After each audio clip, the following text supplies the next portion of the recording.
Grace and peace and mercy are yours from God who is love.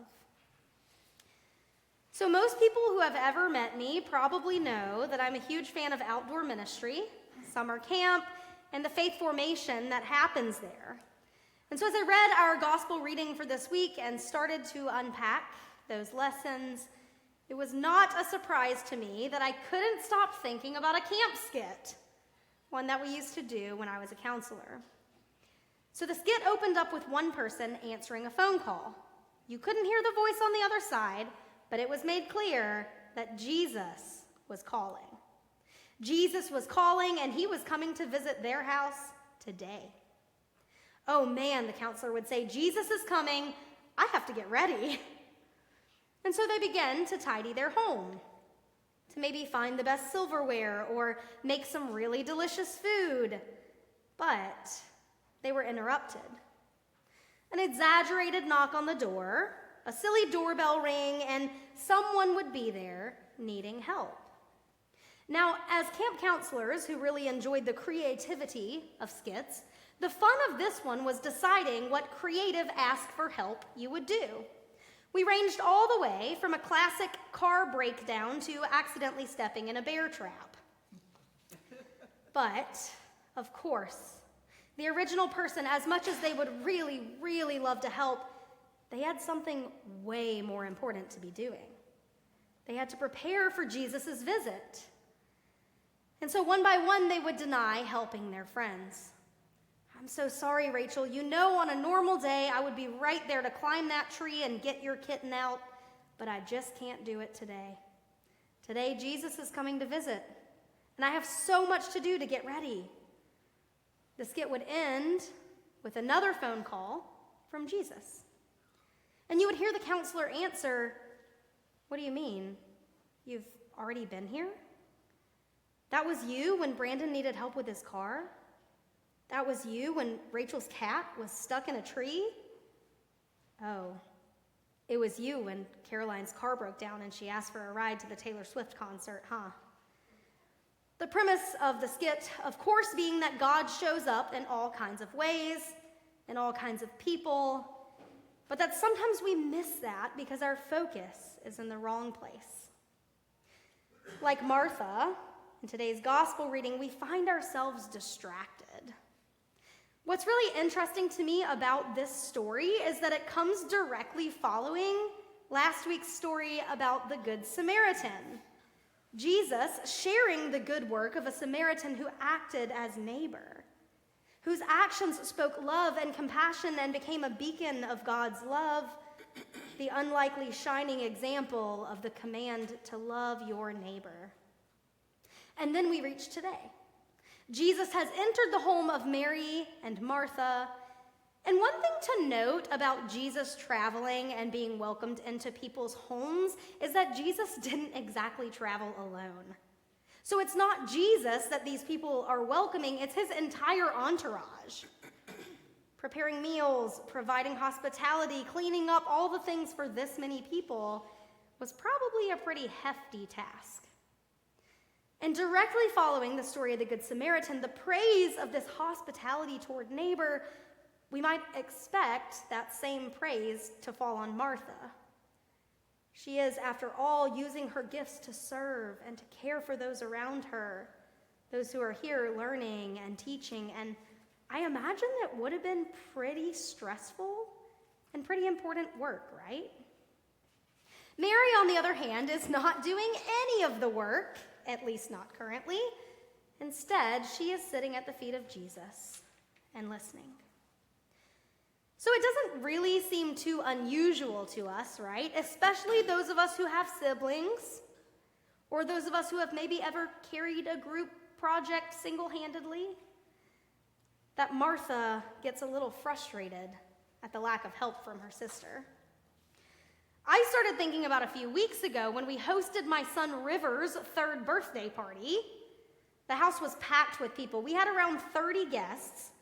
And although we picked up pizza from Costco, which Martha did not have the option to do, it was still a pretty stressful affair that required a lot of work. And then the very next weekend, we hosted a baby shower for my cousin and some family for dinner. And so when I read that Martha was doing her many tasks, I just imagine her scrambling and working and trying to make sure everything's perfect for Jesus and his entourage. And I can't help but get a little frustrated for her when Jesus rebukes her and tells her that Mary has chosen the most important thing. Because truthfully, we see discipleship as a holy and beautiful combination of both. Loving and caring for our neighbors and sitting at the feet of Jesus. Loving God and loving people. But then, on second thought, I don't even think it's her tasks, her acts of love that Jesus is rebuking. I think it's her misplaced focus. You see, Martha is doing important work, but her focus here is not on her own work or productivity or her acts of love, but rather on her sister's lack of productivity, at least from her perspective. Martha isn't just doing the work, she's keeping score. And this is her distraction from embracing God's presence right in front of her. When we pay more attention to what everybody else is doing, when we assume their intentions or scoff at their lack of what we find important, we too miss the point. You see, discipleship doesn't always look the same. It varies from time to time and person to person because each of us is a combination of unique and beautiful gifts and talents and passions that lead us to sharing God's love in a wonderful array of ways. And also, we're flawed, and we're easily swept up in our own egos. It's easy to look at the life of another human being and to pass judgment if it doesn't look like what we think it should look like. It's easy to think that we've discovered what's worked for us in terms of discipleship, so obviously it should work for everybody else too. And it's easy to assume that God agrees with us, regardless of what our side might be. But Jesus reminds Martha and all of us what Mary is doing is holy too.